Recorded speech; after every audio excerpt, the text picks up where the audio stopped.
Well, I'll tell you what, then go. Here you go with that again.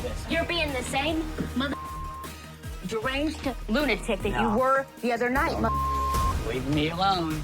What the are you talking about? Just leave me alone. Can you imagine trying to be intimidated by Stan, of all people? In an alternate universe, Mr. Rogers went off the deep end, and this is where he wound up. Stan seems like an incredibly impatient person in his relationships, which is hilarious because he's dating someone who's been to prison 7 times and wants to go back. So here we have the most impatient person ever, paired with someone who would require a superhuman level of patience. What could go wrong here? When we last left off, Stan had just picked up Lisa from prison, and she got a phone call from her son. This sent Stan into a fit of rage, and he told her that she would be a lot better if she didn't have any relatives. It seems as though every time she mentions a family member of hers and it cuts back to Stan, he's missing another lock of hair from his toupee. This relationship is so stressful, it's causing him to lose his fake hair. So they drive 5 hours to Stan's house, and he's like, oh, I'm so glad I'm finally home. And then he stumbles out of the car with his mannequin heads. Lisa's not as affectionate as I'd hoped she'd be.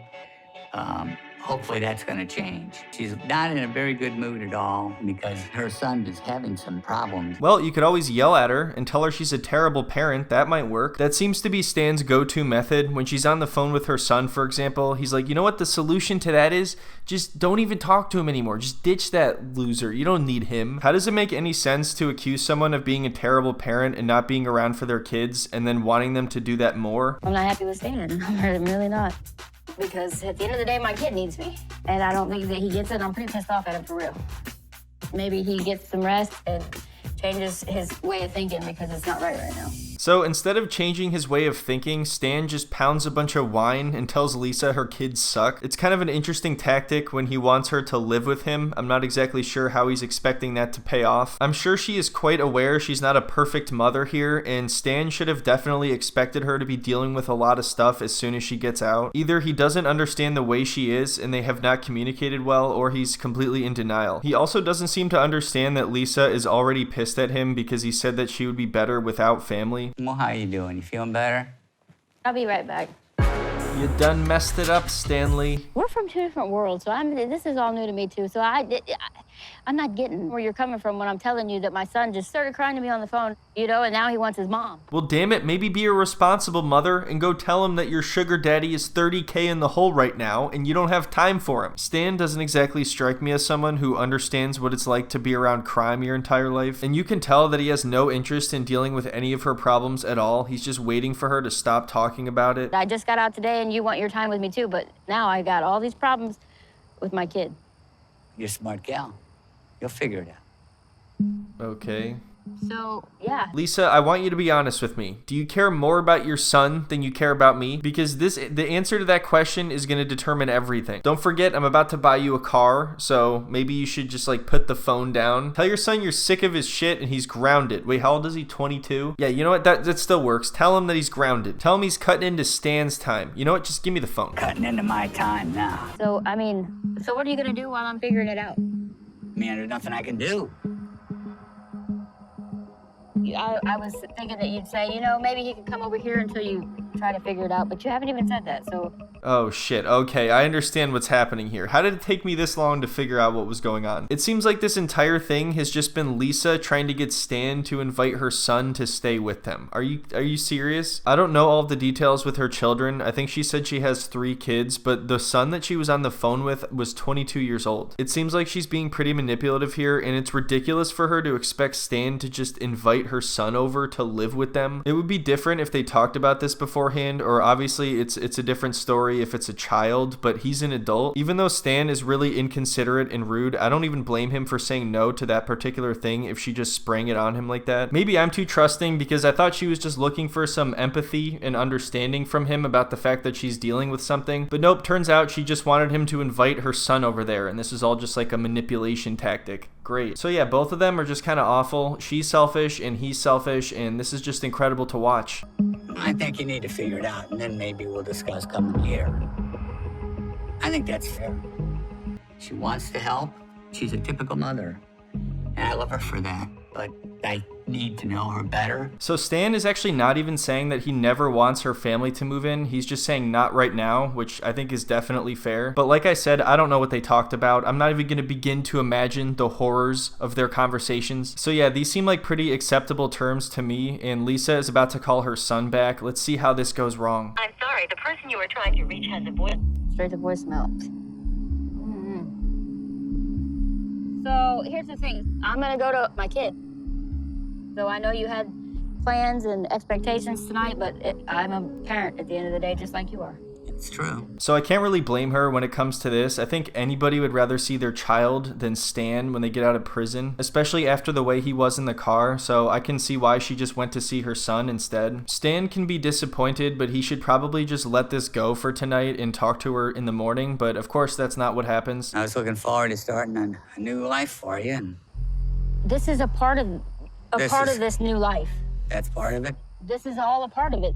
Let's see. Not hurt all the time. Their knee hurts, their back hurts. So let me get this straight. Stan wanted to be with somebody where he didn't have to deal with a lot of drama, and he chose someone who's been in prison for most of their life and who also has 3 kids and has been divorced a few times. So he went out of his way to choose somebody with a very troubled past, and then he's like, wait, why are you dealing with all these problems? Why do you act like you have such a troubled past? God, Lisa, you're acting like someone who's been in prison for 10 years. Like, what's going on with you? Damn it, Stan, can you get off my back? Because my back hurts and my arm hurts. Oh man, if she said that, I bet Stan would get so mad he would explode into a cloud of dust and his toupee would fall to the floor. Stan wants me to leave my past behind and wants me to give all my family up, my kids, their problems, to come in his perfect little world and be perfect. And that's not the case. That's never going to be the case. Lisa, please don't go to Stan's perfect little world. That sounds like a nightmare. Don't say that again. Even if Stan may have a point when it comes to some of her relatives being a bad influence on her, the way he's going about this is very disrespectful, and it's like he expects her to just change her mind in a couple hours. And obviously, it's ridiculous to expect somebody to cut off their children. It's one thing if it's an adult relative of yours that's not your child who's an actual bad influence and they are potentially dangerous. But these two are so different and they clearly do not understand each other. Their communication is so poor that there's no chance they're ever going to reach any kind of agreement. So I know that you're, feeling some type of way after what I said. That's true, but I don't know what else to tell you. 22-year-old. I thought he'd be man enough to work on his own. Well, obviously I don't know. I don't know how he's feeling. I'm gonna try to figure it out. I have no idea what the deal is with her son. I don't know what their situation is at all, but you can tell that Stan only cares about the fact that this is cutting into his time. Yelling at her about her son isn't going to help anything. I'm sure she's aware that she hasn't been the best mother and that she hasn't been around for him. Like, that's not a mystery. For Stan to just throw that at her seems like kicking someone when they're already down. And it's not because he cares or because he thinks she's making the wrong decision or even because he was offended that she tried to just have her son move in. He's not even really that upset about that, and that's something that I think would be kind of understandable to be upset about. No, what this is really all about is the fact that she's not going to follow him down to the Scoodly Poop dungeon tonight. Okay, we'll go. I can guarantee, though, if you're... I think you need to go and do it then. I can guarantee you wouldn't act like this if it was your child. I raised my children right, you didn't. You're a piece of...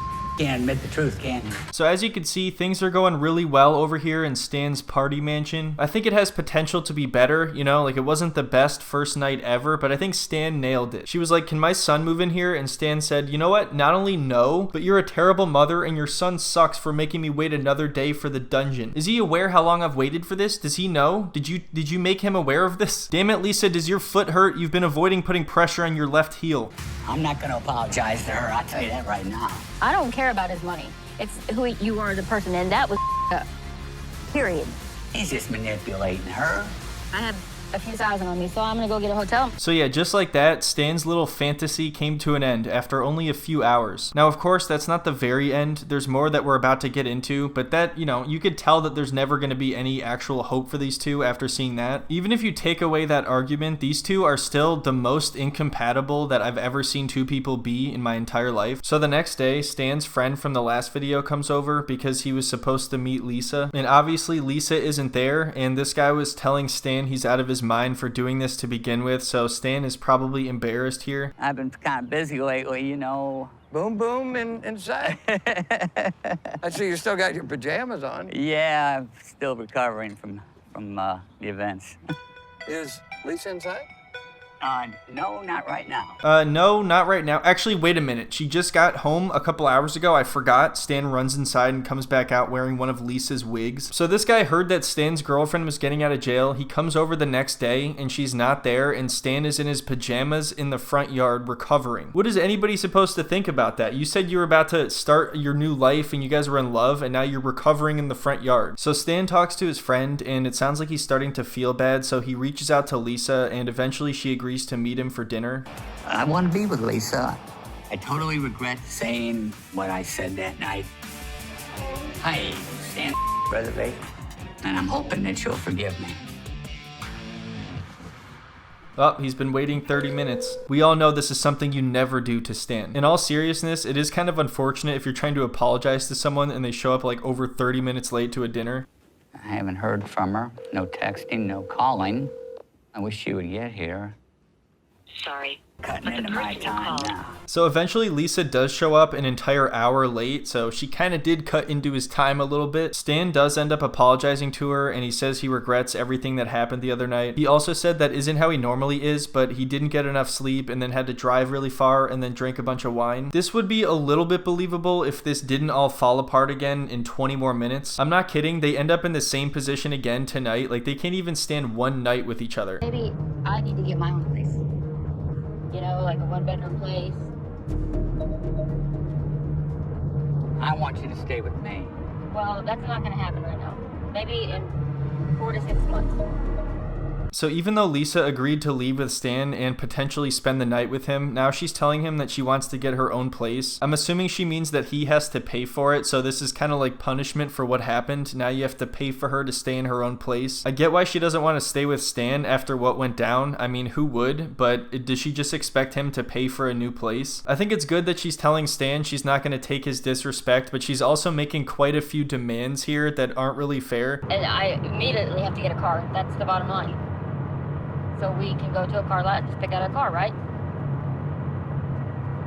Well, it just scares me that you're going to be driving without a driver's license. Listen, I'll figure it out. If that's the least thing that ever happens to me, well, So now she's demanding that he buys her a car, even though she doesn't currently have a driver's license and she fully intends on driving the car that he's going to buy for her without one. This just makes no sense at all. If you have someone who's willing to take care of you for the time being, then why would you even bother driving without a license? It seems like she just wants to risk it out of spite, and you know, it's not a big deal. If I get arrested for that, then who cares? It's like, well, is that the attitude you want to have? Isn't that kind of how you end up in jail 7 times? She's made all these demands. I need a car, I need a place to stay, I need these things from you.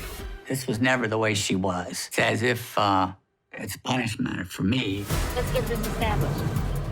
Yes, ma'am. Yeah, these are goals of mine, and I'm going to establish them. So this quickly goes from being about Stan apologizing to just making a bunch of demands and trying to extract as much money from him as possible. It's like because of what happened, she thinks she now has an excuse to just walk all over him and to demand everything. These two just get worse and worse and more unlikable in every single scene they're shown. Let it go, breaking the law.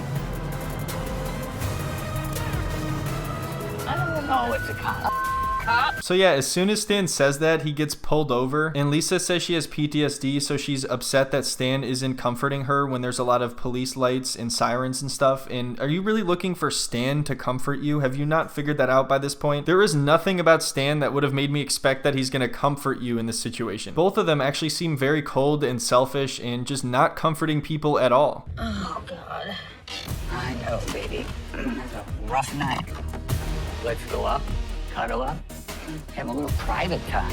Ew. There's lots of things that we still need to talk about. So this is where everything is about to hit a breaking point. They've both had a really long night. They were kind of bickering when the cop pulled them over. Luckily, he let them go. Stan just wants to relax and cuddle and go to his creepy dungeon, which is all he's been talking about and waiting for. But Lisa is ready to lay out an entire list of demands. This is where Stan completely lost his patience and everything just boiled over. And keep in mind, it has only been 2 days since she's been out of prison. Tired, I wanted to cuddle with you. Yeah, you're acting like Yeah, this we're is gonna- the stand that I don't like. I I'm didn't getting say pissed that. off. I'll tell you what then. Go. Where'd you go with that? Just 1 hour ago, they were at dinner talking about how they're never going to do this again and they're going to put it all behind them, and Stan said he was sorry. And then it's like as soon as the sun goes down, everything changes. They've only been able to be around each other for like 3 hours max at this point. Stan just wants to cuddle, she just wants money and not to cuddle with Stan. And that's the problem. Don't start putting your hands up. You're really crazy. Fine. You're the one that wants a car without a driver's license. You just got pulled over, you crazy. At least I got a car. Stan is pretty good at dropping one-liners. He goes right for the throat every time. So then Stan goes inside and grabs all of Lisa's stuff and throws it out on the porch, which, first of all, how's there that much stuff of hers in his house? And how is it possible that this is the second time he's kicked her out in 2 days? I know the first time she said she was going to leave anyway, but then he said, you know what, well then go. Stan is just a rotten little gremlin. That's what he is. Look at him. There's her. And then he throws my outside. It's the same, and he's dead sober. So I do have to get out of here because he probably will call the cops on me. I mean, he was acting like I was gonna hit him over there. It did entertain my mind. He's crazy. He was acting like I was going to hit him. I mean, I was, but... So as you can see, day 2 at the party mansion, it was not great, okay? It could have been heavily improved upon. Lisa checked out early. She went back to the hotel. So far, they've gotten into 2 fights in 2 days, and he's kicked her out twice, and now he's paying for her to stay at a hotel. Stan shows up at the hotel dressed like Freddy Krueger for some reason, and he gives her another apology that probably isn't sincere. I don't like being alone, and I miss you. Miss the smile, and I miss conversation, and telling you how my heart feels, and it's, you know, there's a spot there for you if you want it.